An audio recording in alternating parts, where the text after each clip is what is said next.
Have you ever wondered why we move from our comfortable homes to our temporary huts in our backyard? The Sukkah. This is how we do it.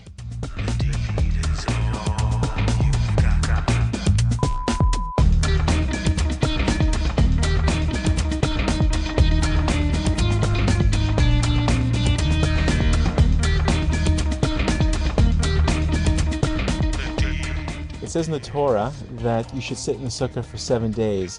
What happens was, we all know the story of the Israelites leaving the Exodus and going into the desert and wandering for 40 years. And what we want to do is commemorate that wandering and talk about how they were really in temporary habitation. Although they were there for 40 years, they were never really sure how long they were going to be at one spot or another, and they were always ready to go to move whenever Hashem would tell them that it's time for them to move. So we reenact that. We want to really bring ourselves and make ourselves feel as they did. So we build a temporary dwelling next to our own homes, and we spend as much time as we can in it for the 7 days of Sukkot. What does one do in a Sukkah?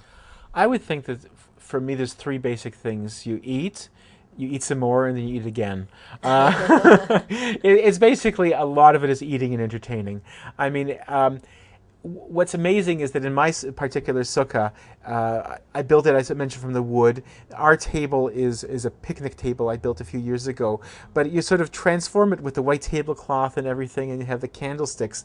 So you light the candles. It's made into something spiritual, and then you spend as much time and you entertain, and you really have guests over. So that really is the thrust of it, is to spend as much time and really to entertain. So whether you're eating, whether you're making kiddush, you have the whole meal, birkat hamazon. It's really transforming it into something very, very special. The mitzvah of Sukkot is primarily for men. Men are obligated to eat in the sukkah. Women, of course, participate in the mitzvah just as they do in every other mitzvah, but they are not strictly obligated to eat in the sukkah. When we eat in the sukkah, we recite the blessing, "Blessed are you, God, our God, King of the universe, who has sanctified us with his mitzvot and commanded us to dwell in the sukkah." There are many that have the custom not to eat anything at all out of the sukkah. Even a drink of water should not be taken out of the sukkah. However, the halacha, the law, is that eating a meal which consists of either bread or any other grain-based food must be taken in the sukkah. Otherwise, it can be eaten out of the sukkah as well. Or wine. Wine also must be drunk only in the sukkah. On Chol Hamoed, the intermediate days, if one wants to take a trip, they have this new pop-up sukkah. You can have it in your car, take it out of the trunk. In 20 seconds, you've got your finished sukkah with a mat of schach on the roof, and you're ready to go. Many people attach their sukkah to the home, to the house. And since you have a little bit of an overhang from the roof usually hangs over past the wall, you will have a small area in your sukkah that you should not be eating underneath. You should eat outside the overhang of the roof.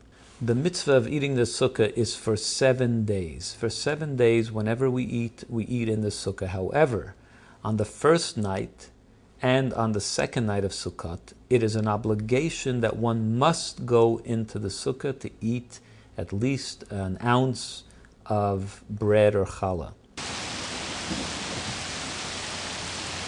When one is in discomfort from sitting in the sukkah, like if it's pouring rain, one is not obligated to sit in the sukkah, to eat in the sukkah at that moment. However, there are many traditions that we still spend time in the sukkah. A little bit of rain will not harm anyone.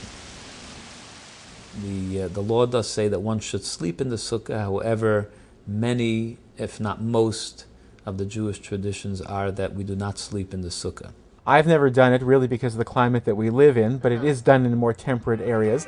But for sure, meals, entertaining, it's just the place to be. And it's great is that you start off with some, at least with me, some sheets of plywood that are really quite mundane, and you build it into something that's quite spiritual that you really can enjoy and becomes a part of your home.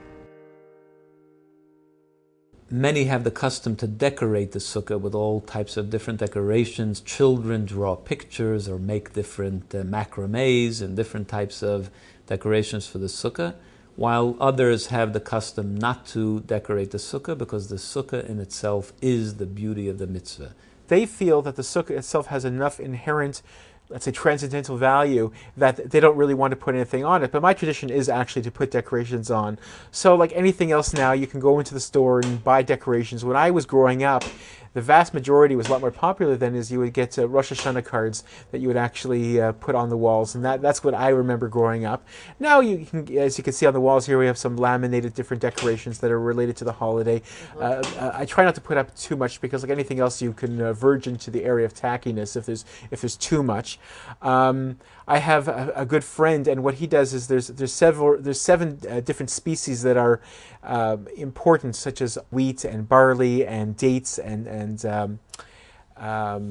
figs and pomegranates and olives. And what he'll do is he'll actually take the real things and he'll hang those 7 real ones from his the top of his sukkah. So it actually looks quite nice. This is Esther Ben-Bihi, and that's how we do the Sukkah.